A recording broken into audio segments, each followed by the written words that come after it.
Question number 11.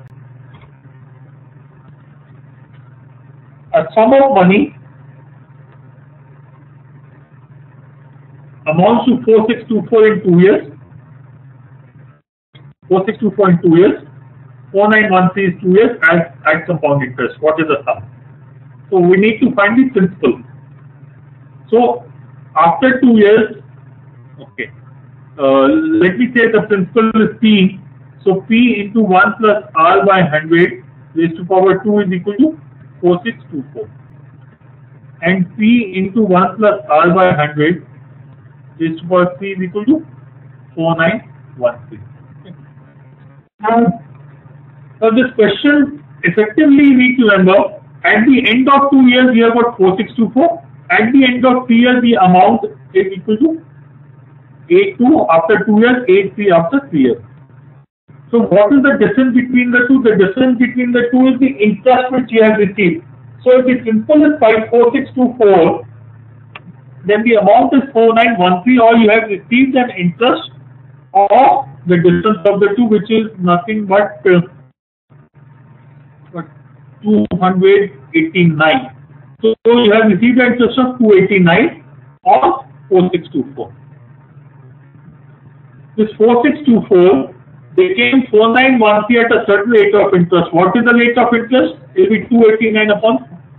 So you have earned the interest of 289 on 4624. So the interest rate can be calculated. Okay. Now once you have the interest rate, you can also calculate the principal. Okay. That is in theory how the question has to be done. Okay. But when you look at the choices, the choices are somewhat close. 4096, 4260, 4360, 4210, 4335. Okay.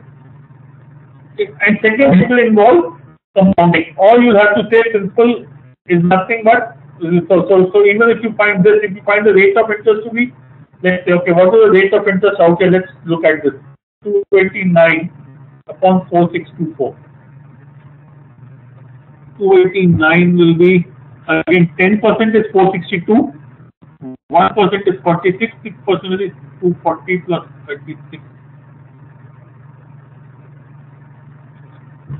240, yeah.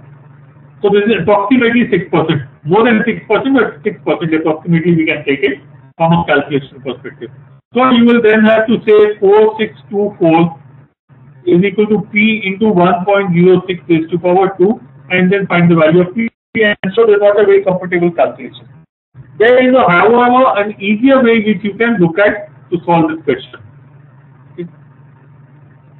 You can say approximately the interest which I have earned in the second to third year will be slightly more than the interest which I have earned in the first year and again in the second year. Okay. So let me put it this way: the CI for the first year, second year, and third year. Third year we have know it is nothing but 289. The difference between these two numbers. I can say for the first and second year also it will be approximately 289. It will be actually in both these years be less than 289, but I'm saying approximately it could be 289. Okay. So 290 into 3, 800. Okay. So about 817 what I'm getting out here. Okay. So I can say approximately my principal should be 4913 minus 870 approximately. It should be slightly more than this actually. 11 minus 7, 4. So 4013. So my answer should be slightly more than 4013. The correct answer among the choices becomes 4096.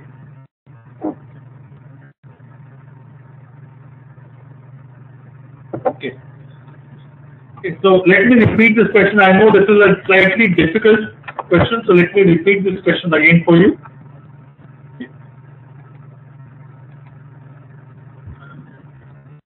So in this question, the starting point for me is, if I have to solve it conventionally, I will need to find the rate of interest. At the end of 2 years, you have 4624. End of years, you have 4913. The difference between these two is 289.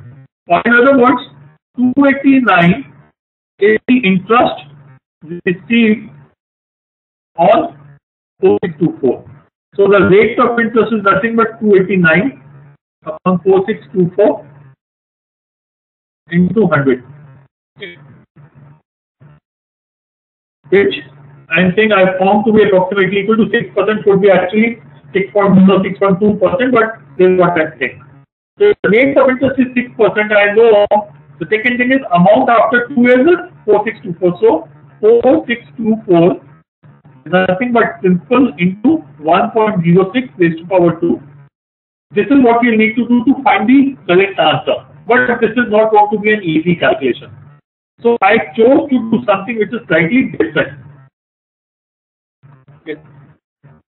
I said EL1, EL2, EL3. If let me take the rate of interest to be equal to 10%. Okay. Let's take it to be 6% only. Okay. Okay. And let me take the principal to be 1,000 rupees. So in first year I'll get interest of 60. Second year I'll get interest of 60 plus 6% of 60. Third year I will get 6% of 60, which is 60 out here. Third year I'll get again 60 plus the interest on the earlier interest. Now, which means the extra interest which you receive every year is only a very small fraction. It does not increase significantly in the initial years. So the gap between the interest received in year 1, year 2 and year 3 in compounding is not big. It is not a huge gap in the initial years, especially when the rate of interest is low. So all I am saying out here is, if in the year 3 I have a 289 interest, year 2 could be 279, year 1 could be 269 or something similar. But since I don't know what these numbers are, I am saying I know this is less than 289, this is also slightly less than 289, or the total interest which I receive has to be less than 807. 29 into 381, 807. So the total compound interest for the year has to be less than 807. So interest is less than 807.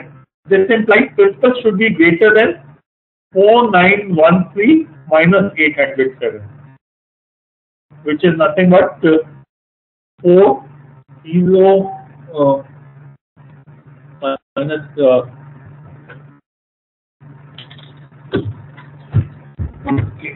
okay. 2981. Yeah. So about 800 if you remove, you'll get about 4,000 or 4,100 or. Okay. So I will say the answer has to be 4090. The best among the choices is this. Is this the best method of doing it? Given the choices, yes. If the choices are very close, then this is not a question which should be attempted at all. Okay.